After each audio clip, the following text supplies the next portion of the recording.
first of all, Yishar Koach to the World Jewish Congress and to all the organizers. It's a great initiative, and it's over time it will be tested. The perseverance is what will create its long-standing value, obviously. And I noticed that quite a few of the participants are not from the from the U.S. Basically, the Jewish world today is 40% the U.S., 40% Israel, and 20% the rest of the world. So it's actually a good opportunity, an institution, to help bring together those members of the other 20%, mainly Latin America and Europe, and possibly Australia.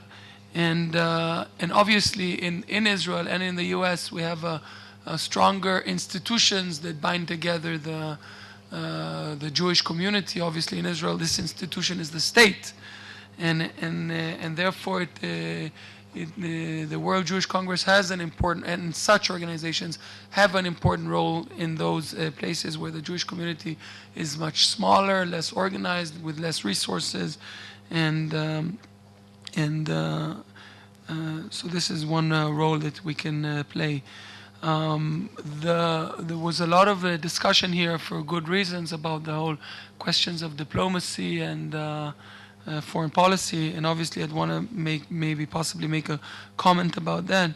But the importance of Israel diaspora relations are not only around the question of security and diplomatic posture and so on, but also it is vital and essential for our existence as Israel, as a Jewish and democratic state, to continue and develop the whole notion of what it means to be a Jewish state, how to practice our Jewish character, not necessarily in the religious sense, because when we say Jewish state, and I know that many of you come across it in your own countries, when I say Jewish state, people say, why are you insisting on this religious terminology? For them it sounds many times like you're saying an Islamist state or something, just in the Jewish sense. And I'm saying, no, for us Jewish is cultural, it's a national identity and so on. So to keep developing and nurturing this identity and what it means is something that we in Israel, we should be better at it. We are Israelis, we're Jewish, we speak, or majority of Jews here, we speak Hebrew, but there's a yearning also in Israel to further develop what it means to be Jewish. And I think in this respect we can learn a lot from our friends in the diaspora that developed such models, and Nitzan touched upon it when he talked about Jewish pluralism and so on. So this is one comment. In the foreign policy and security area, look, there was a lot of discussion here, or what was mentioned by Ari Eldad, September and so on.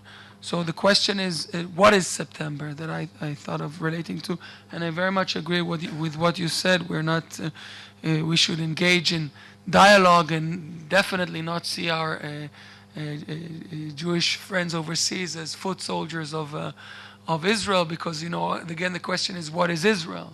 Because we have a lot of disagreement with our government about the way it represents us. So, of course, I wouldn't expect every Jewish member of parliament just to sort of download from the Prime Minister's office website his speeches and repeat them. Possibly quite the contrary.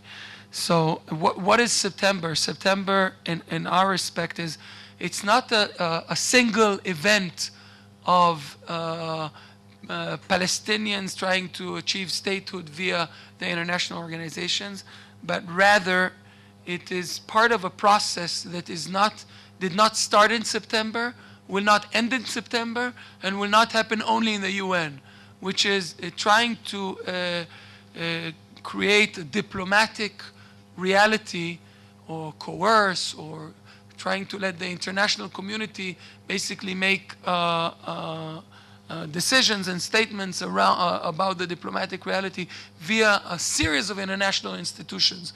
One of them is the UN. I just came back from the Council of Europe, and I realized that the Palestinians, along with Doron Avital, my colleague from Kadima, and we realized that the Palestinians are also trying to upgrade their status in the Council of Europe.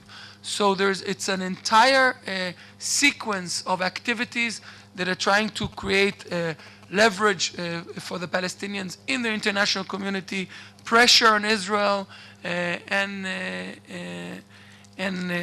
in this respect, the way we should subvert this effort, there are two main possibilities.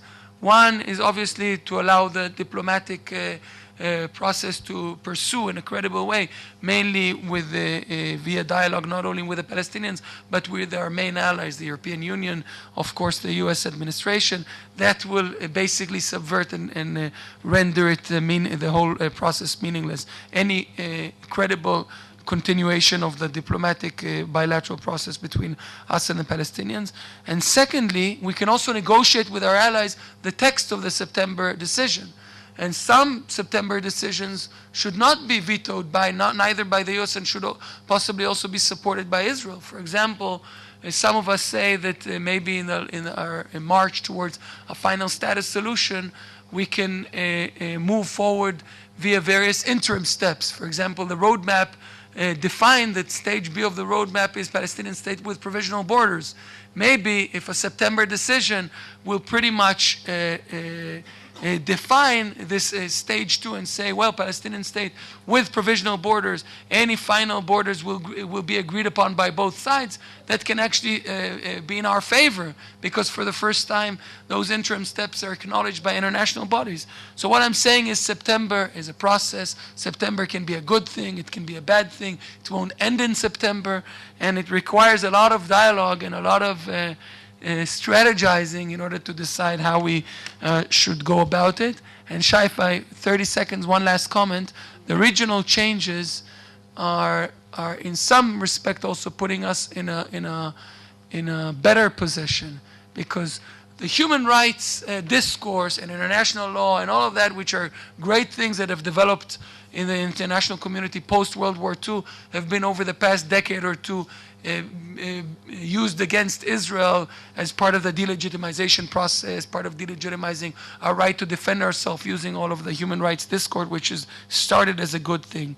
Now, given the changes in the region, the ability to portray Israel, when you talk about the Middle East, as the single most significant violator of human rights, it's almost it's ludicrous. And in this sense, when I was in Europe and talked to some of my colleagues, I felt that, you know, we have to sort of, if to use the terminology of my friend Doron, to adjust to the wheels of history. And as long as we sort of, with the necessary caution around the events in the Middle East, we also respect them and accept the movement towards democracy, I think it's in our favor and emphasizes our main strength, which is that we are the only real functioning democracy in the region. Thank you.